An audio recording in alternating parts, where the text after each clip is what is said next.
종료주일로 우리가 하나님 앞에 예배를 드립니다. 2000년 전에 이제 하나님의 계획에 따라서 십자가에 못 박혀 죽으시고 부활의 영광을 우리에게 주시기 위해서 이제 온 나라에 온 인류의 왕으로 오시는 그 예수님이심을 선포하는 또 그러한 모습을 상징적으로 우리에게 보여주시는 그러한 예수님이 예루살렘 땅에 입성하심을 우리가 감사하고 기뻐하는 그러한 예배 주일로 우리가 오늘 예배를 드립니다. 예수님께서 예루살렘에 입성하셨다라고 하는 것, 그것은 굉장한 의미가 있습니다. 다시 말씀드려서 예루살렘은 그 당시 이스라엘 민족의 삶의 중심이었습니다. 생활의 중심, 신앙의 중심, 모든 것이 다 예루살렘을 향하여 예루살렘 중심으로 그들은 삶을 살았습니다. 그런데 그곳에 이제 예수님께서 세상 권세를 이기시는 인류의 왕, 오늘 말씀으로 보면 이스라엘의 왕으로 다윗의 자손의 왕으로 오심을 이제 선포하는 그러한 모습입니다. 우리 인간사에서도 보면, 특별히 한국에서도 보면 이제 5.16 쿠데타가 일어나서 그 나라의 정권을 바꾼 것, 한 나라의 정권을 바꾼 것을 여러분 기억하시지 않습니까? 대표적으로 어디로 들어갔냐면 바로 서울을 입성을 하는 겁니다.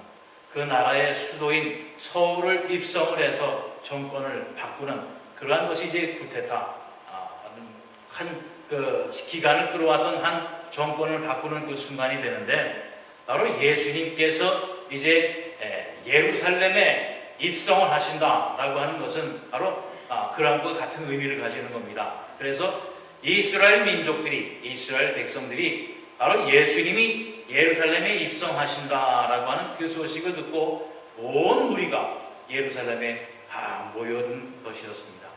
그런데 우리 12절 말씀에 보면 특별히 그날이 그 예루살렘에 들어오셨다라고 하는 것이 굉장한 의미를 갖는 것이 뭐냐면, 12절 말씀에 보면 명절에 온 큰 무리가 예수께서 예루살렘으로 오신다는 것을 듣고 그랬습니다. 바로 그 명절이라고 하는 것은 뭐냐면 6월절입니다. 6월절은 이스라엘 민족에게는 정말 특별한 그러한 절기 중의 절기입니다. 왜냐하면 이제 이스라엘 민족이 애굽 땅에서 400여 년간을 종살이를 하게 될 때에 바로 그 6월절, 그 날을 기해서 이제 자유인이 되는 건 그 순간이었습니다. 하나님께서 여러 가지의 기적과 여러 가지의 사건을 통해서 이제 이스라엘 민족이 애굽 땅에서 가나안 땅으로 오는 바로 그 시작점입니다. 바로 그것을 기념하여서 하나님께서 이스라엘 민족에 명령하신 겁니다. 너희는 그날을 기념하라. 그래서 그 명절인 6월절은 이스라엘 민족에게는 해방과 같은 날입니다. 의미를 가지고 있습니다. 바로 그 날에 이제 예수님께서 또한 아까 말씀드린 것처럼 예루살렘에 입성하셨다라고 하는 것, 바로 그 예루살렘은 하나님이 계신 곳으로 대표되는 것입니다. 말씀드린 것처럼 이스라엘 민족 유대인들의 삶의 중심이 되는 그 예루살렘에 이제 예수님께서 입성하신다라고 하는 것은 정말 이스라엘 민족에게는 그 이스라엘 민족의 조상들이 출애굽하는 것 이상으로의 감격과 기대를 가지고 이제 예루살렘이라는 곳에 다 모이게 되는 것입니다. 그리고 오늘 본문 또한 13절에 보면 종려나무 가지를 가지고 맞으러 나가 외치되 호산나 찬송하리로다 주의 이름으로 오시는 이 곧 이스라엘의 왕이시여 하더라 그랬어요. 바로 이스라엘의 왕, 유대의 왕으로 오시는 이제 예수님을 맞게 되는 겁니다. 그들은 종려나무가지, 바로 그 종려나무가지의 의미가 승리입니다. 그리고 호산나 호산나 외치는 것도 승리의 왕이라고 하는 그것을 또 외치는 거예요. 구름대같이 많은 유대인들이 모였습니다. 유대인뿐만 아니라 그 당시 그 땅을 통치하고 있던 로마 군인들도 비상령이 내린 겁니다. 그렇지 않겠어요? 이제 쿠데타가 일어난다고 그러는데 그것을 막기 위해서 또 큰 유대인들의 민족의 소요가 일어나는데 너나 할 것 없이 큰 비상이 그 지역에 걸린 겁니다. 그리고 이제 특히 이스라엘 민족들은, 유대인들은 이스라엘의 왕이요, 이스라엘의 왕으로 오시는 예수님을 맞기 위해서 한 곳에 다 모인 겁니다. 우리가 마태복음 21장 9절 말씀에서도 보면 앞에서 가고 뒤에서 따르는 무리가 소리 높여 이르되 호산나 다윗의 자손이여 찬송하리로다 주의 이름으로 오시는 이여 가장 높은 곳에서 호산나 하더라. 모든 무리가 앞서고 뒤서고 그 무리가 한 곳에 모여서 호산나 이스라엘의 왕이여, 여기서 보면 다윗의 자손이여 라고 찬송했습니다. 그 의미가 또 뭐냐면 다윗은 이스라엘 민족의 가장 큰 왕이었던, 성군이었던 대표되는 왕 중에 한 사람입니다. 바로 예수님은 그 다윗의 후손이었어요.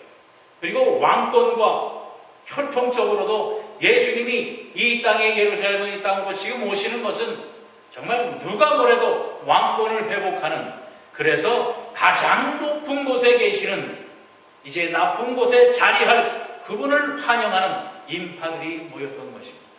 우리가 그 모습을 한번 상상한다라고 하면 그 당시 로마 온 그 많은 지역을 점령하고 있던 그 로마 분들이 개선하는 모습이 이렇습니다.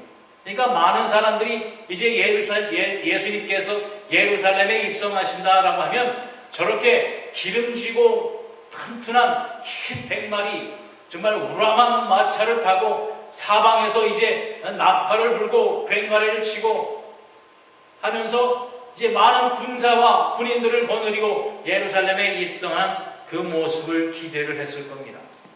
그러나 이스라엘 민족은 가진 것이 없기에 그저 종려나무가지 옷가지를 땅에 대고 예루살렘 향하여 오시는 예수님을 맞기 위해서 그들 앞에 이 민족들은 모였습니다. 그러나 그들 생각은, 그들의 마음속에는 아마 이렇게 오실 예수님을 기대하고 있었을 것입니다.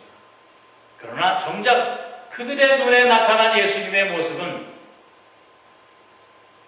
기름지고 갈기가 휘날리는 흰 말이 아니라, 왕자가 타고 다니는 그런 꿈속의 말이 아니라 나귀를 탔습니다. 그것도 멍에를 매는 나귀, 그것도 멍에를 매는 나귀뿐만 아니라 나귀 새끼를 탔다고 그랬어요.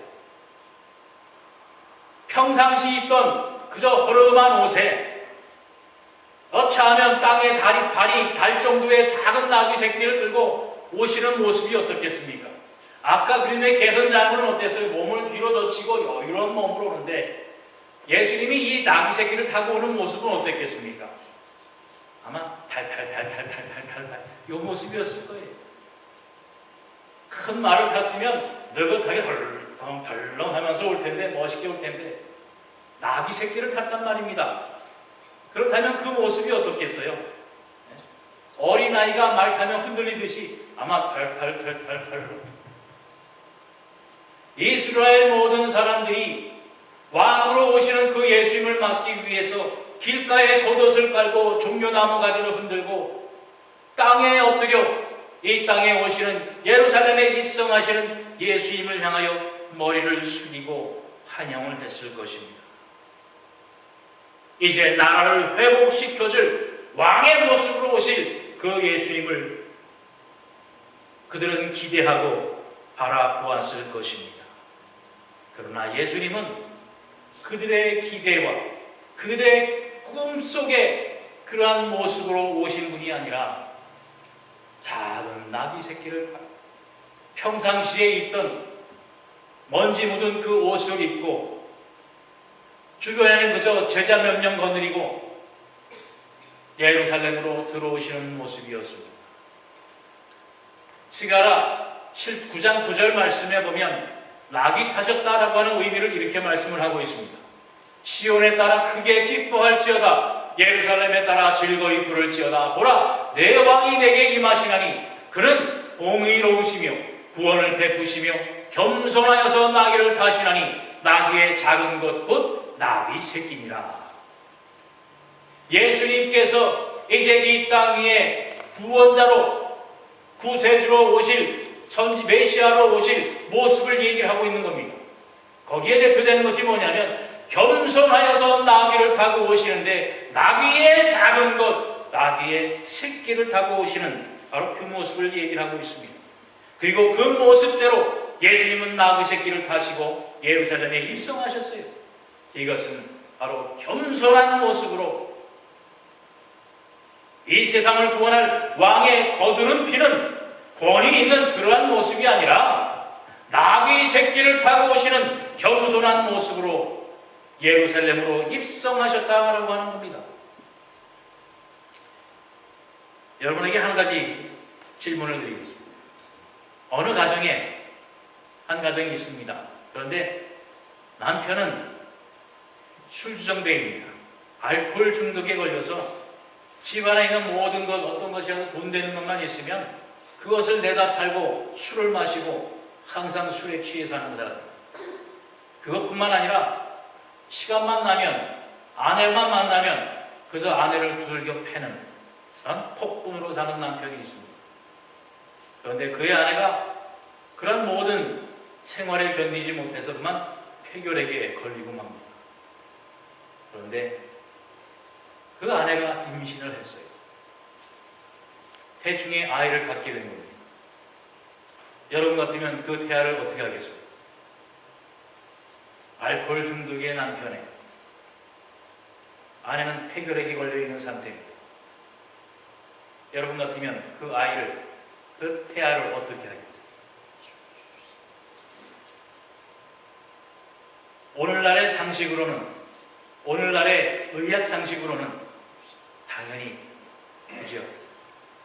당연히 만약에 여러분의 딸이, 만약에 여러분의 시스터리, 자매가 그런 상태라고 하면 어떻게 원하시겠습니까? 아마 입에 올리기는 싫지만 낙태하는 게 낫지 않겠습니까? 그죠? 만약에 그런데 그렇게 했다면 여러분은 베토벤을 죽인 것입니다. 베토벤의 탄생이 그랬습니다. 베토벤의 아버지는 알코올 중독자였습니다. 그의 어머니는 폐결핵 환자였습니다. 그리고 베토벤이 세상에 태어나서도 그의 아버지는 베토벤을 음악 공부를 시켜서 그의 재주로 돈을 벌어서 술을 먹기 위해서 그를 정말 오늘날 말하는 아동 학대로 그에게 음악을 가르치곤 했습니다. 우리의 상식대로라면, 우리의 생각대로라면 베토벤은 이 세상에 없습니다. 여러분이 베토벤 한 사람만을 생각했을 때는 어떻게 생각했어요? 아, 음악의 천재. 어려서부터 천재 교육을 받았고 좋은 환경에서 자랐고 그 당시에 그만큼 공부하려면 평상 평민으로는 그런 교육을 받을 수 없는 그러한 환경이었으니까 아마 베토벤은 풍요로운 가정에서 넉넉한 집안에서 사랑을 받고 자라지 않았겠는가 생각을 하지 않았겠습니까?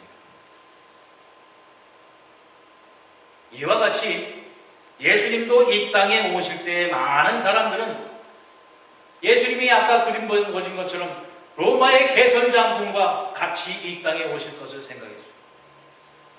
그러나 예수님의 뜻은, 하나님의 뜻은 바로 이 땅 위에서 영광 받으시고 이 땅 위에 왕권을 잡으시고 이 땅을 다스리는 데에 있는 것이 결코 아니셨다라고 하는 말씀입니다.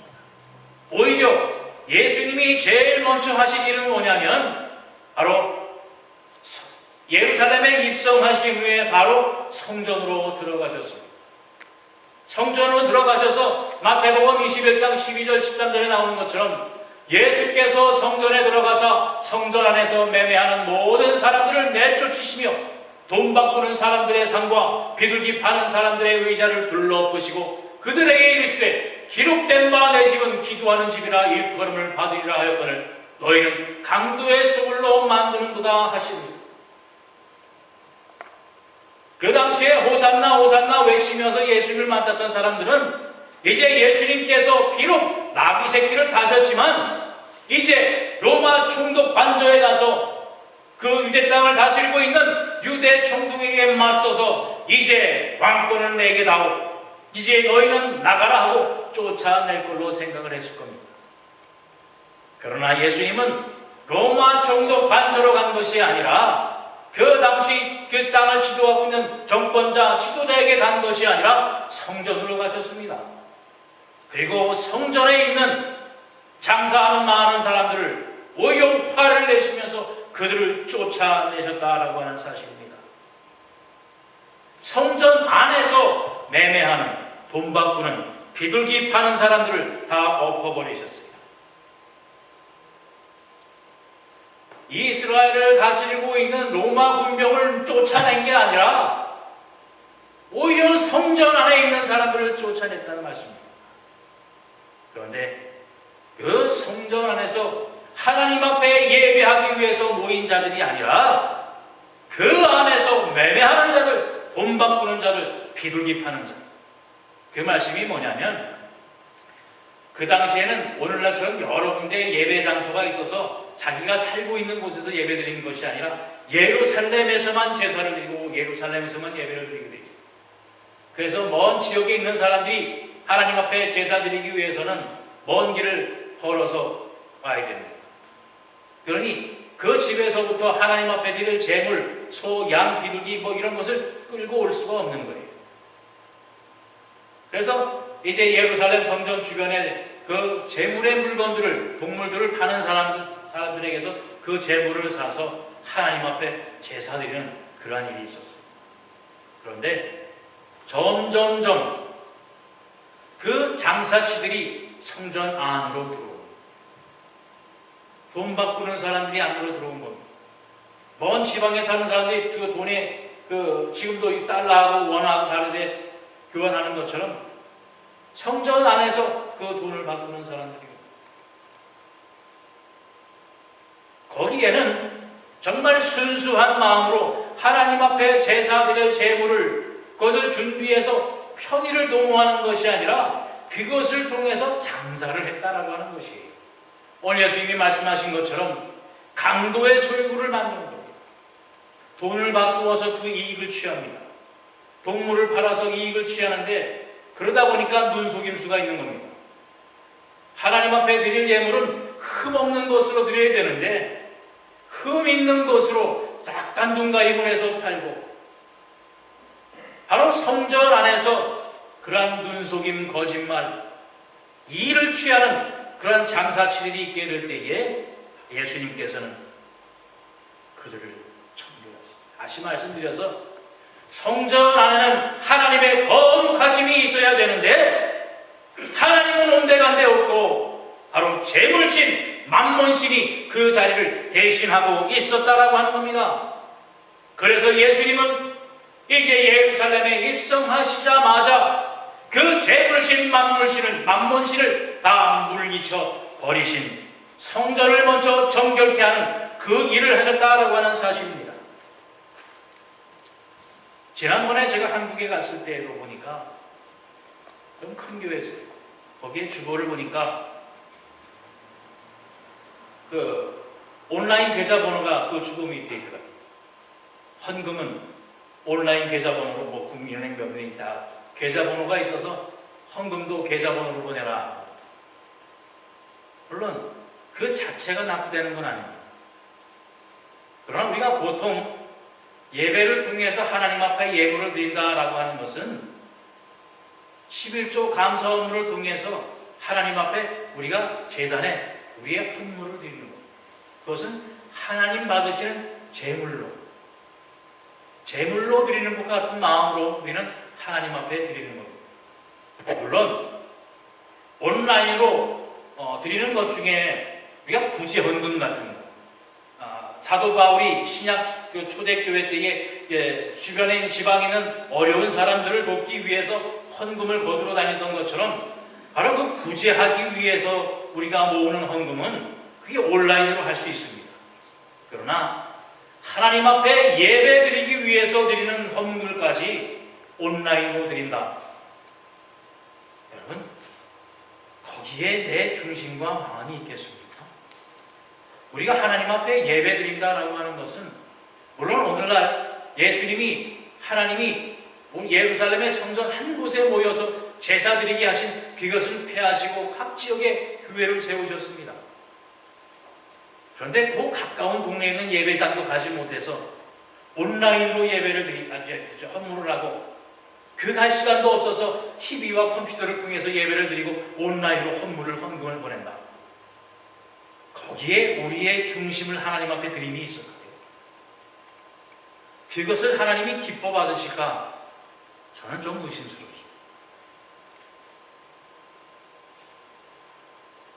바로 예수님이 오늘날 이 땅에 오신다라고 하면 그런 것부터 다 쫙 처치하지 않을까요?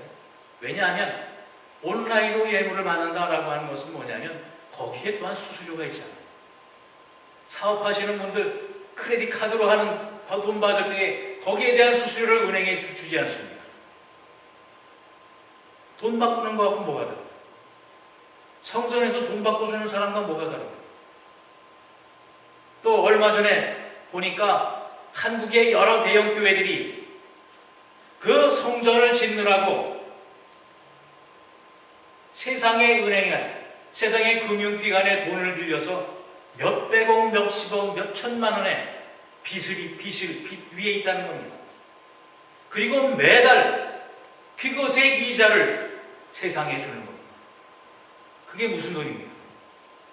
바로 하나님 앞에 드린 예물, 하나님 앞에 드리기로 했던 제물을 그것을 떼어서 세상에게 그 이자를 주고 있는 거예요. 그것이 여러분 옳다고 생각하십니까? 하나님 앞에 드려야 할 예물이, 하나님의 사역을 위해서 쓰임받아야 할 예물이 세상의 이자로, 우리 하나님께서 뭐라고 그랬어요? 이자 놀이는 절대로 하지 말라고 그랬지 않습니까? 돌을 구워주되 이를 취하지 말라고 그러셨습니다. 이자를 취해 먹는 것은 가장 나쁜 일이라고 하셨어요. 그런데 그것에 하나님의 교회가 하나님의 성전을 세운다고 세워놓고 그 이자를 세상에 주고 있습니다. 무엇으로요? 하나님 앞에 드린 예물로, 하나님 앞에 드린 헌물로 세상에 그 이자를 주고 있습니다. 하나님의 성전 때문에.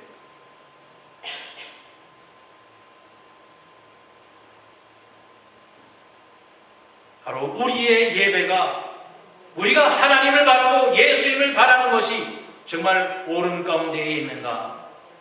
우리 자신을 돌아보는 귀한 종료의 주일이 되시기를 바랍니다. 또 두 번째로 주님이 하신 것은 뭐냐면, 로마 총독과 만나서 담판을 지은 게 아닙니다. 이러이러하니 너희가 우리 이웃의 땅을 침략한 것이 나쁘니 돌아가라. 총칼로 싸우며 돌아간 것이 아니라, 그들을 쫓아낸 것이 아니라, 오히려 이 유대인의 제사장들과 바리새인과 서기관들과 변론하면서 그들과 싸우고 있는 겁니다. 이스라엘 왕 유대 왕으로 오신 주님을 그 당시에 이제 로마 군들과 결탁을 해서 그 자리를 지키고 있던 제사장과 바리새인들이 결코 이 예수를 막을 수가 없는 겁니다.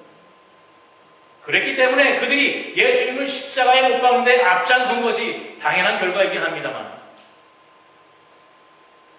로마군과 예수님이 맞닥뜨려서 싸운 게 아니라 바로 제사장들, 하나님 앞에 예배를 주관하는 제사장들과 하나님의 말씀을 율법으로 해석하고 율법으로 지키기를 권면하는 바리새인들과 서기관들과 오히려 변론하고 있다는 말씀입니다. 그리고 호두원의 비유, 또 혼인잔치의 비유, 또 두 아들의 비유를 통해서 유대인들을 질책하고 유대인들을 경고하고 있는 겁니다. 당시의 나라의 힘을 잡고 있는 로마인들과 싸운 게 아니라 바로 유대인들을, 하나님을 섬기고 있는 바로 선민이라고 자처하고 있는 그 유대인들을 향하여 질책하고 경고하고 있는 예수님의 모습을 우리는 볼 수가 있게 되는 것입니다. 바로 그 의미가 뭐냐면, 예수님께서 이 땅에 오신 것은 이 땅을 회복하고 이 땅을 새롭게 하고 이 땅의 왕권을 위해서 오신 분이 아니라 하늘나라를 위해서 오셨다라고 하는 사실입니다.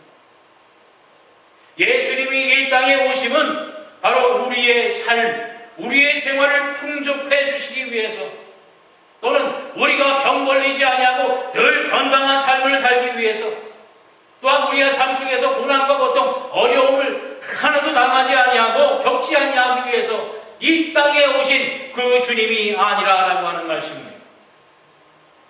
오히려 이 땅의 모든 고난과 아픔과 슬픔을 한 몸에 지시고 십자가에서 죽으셨고 부활하시기 위해서 이 땅에 오신 것이라고 하는 말씀입니다.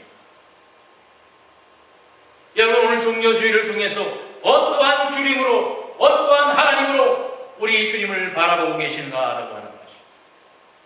여러분의 삶 속에, 우리의 삶에 정작 주인을 누구로 모시고 살고 있는가라고 하는 겁니다.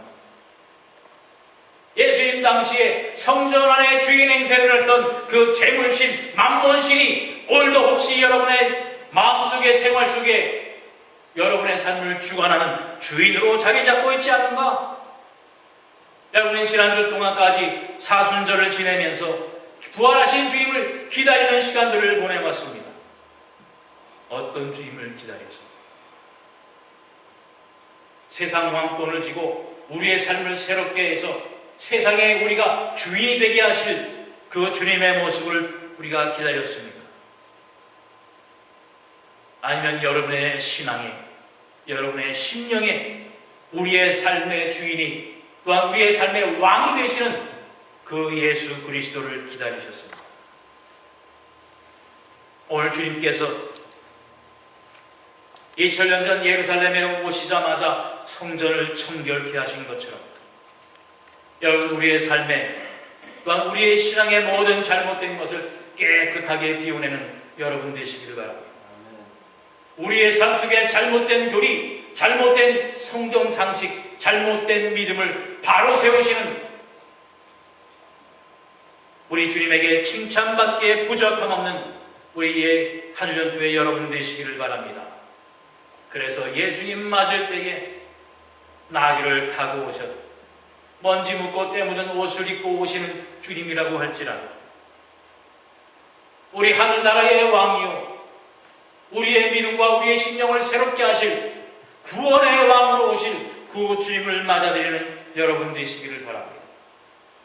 여러분, 잘못하면 어떻게 되는 줄 아십니까? 마태복음 12장 43절 45절을 보면, 더러운 귀신이 사람에게서 나갔을 때에 물 없는 곳으로 다니며 쉬기를 구하되 쉴 곳을 얻지 못하고 이에 이르되 내가 나온 내 집으로 돌아가리라 하고 와보니 그 집이 비고 청소되고 수리되었거늘 이에 가서 저보다 더 악한 귀신 7을 데리고 들어가서 구하니 그 사람의 나중 형편이 전보다 더욱 심하게 되느니라. 잘 보세요. 이 악한 세대가 또한 이렇게 되리라 라고 말씀하셨습니다.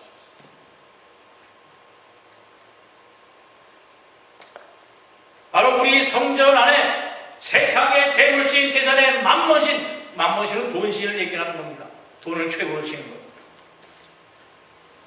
그 신이 가득 찼고 그것에 우리의 마음을 빼앗기게 될 때에 우리는 이 세상의 악한 더러운 7 귀신이 자리 잡게 되는, 이 악한 세대를 따라가게 되는 불쌍한 인생들이 될 수밖에 없습니다. 여러분, 우리의 삶 속에 있는 더러운 모든 것들 다 내어버리시는 종려주일이 되시길 바랍니다.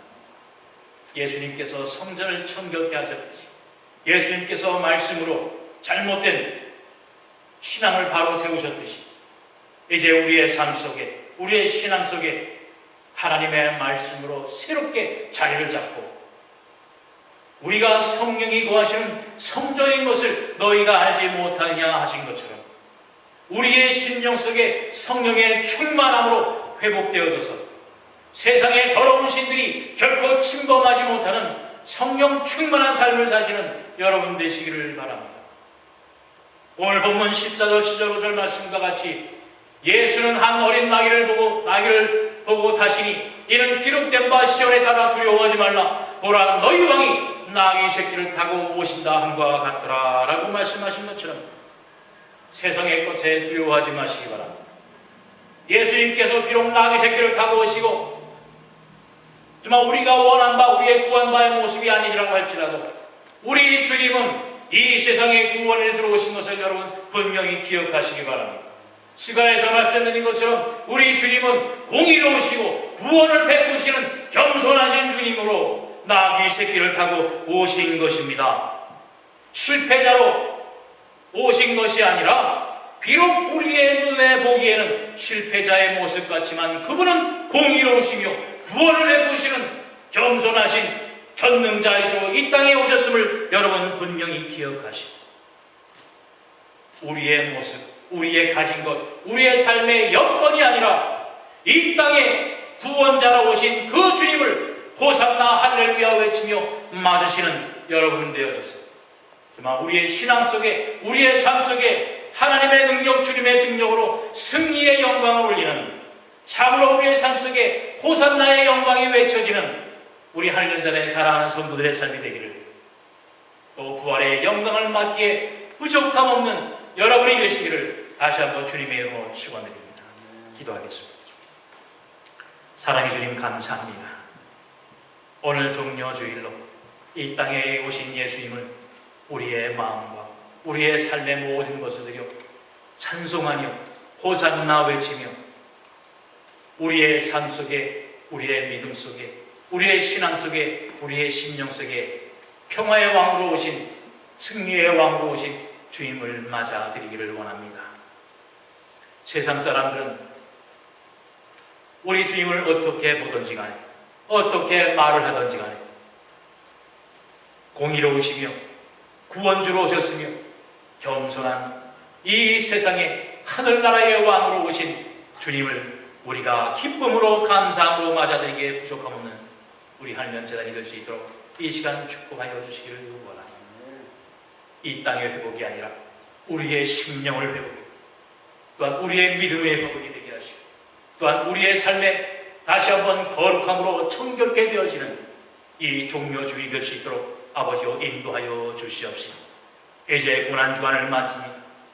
하루하루의 시간 속에서 우리의 모든 질고를 지시고 십자가 골고다 언덕으로 걸어가실 우리 주님의 발자취를 다시 한번 기억하고 그 모든 허물과 질고와 아픔과 눈물을 대신 지어주신 우리 주님 앞에 감사와 영광을 올려드리기에 부족함 없는 우리 하늘연자의 사랑하는 성도들의 신앙이요 삶이 될 수 있도록 아버지여 다시 한번 축복하여 주셨습니다.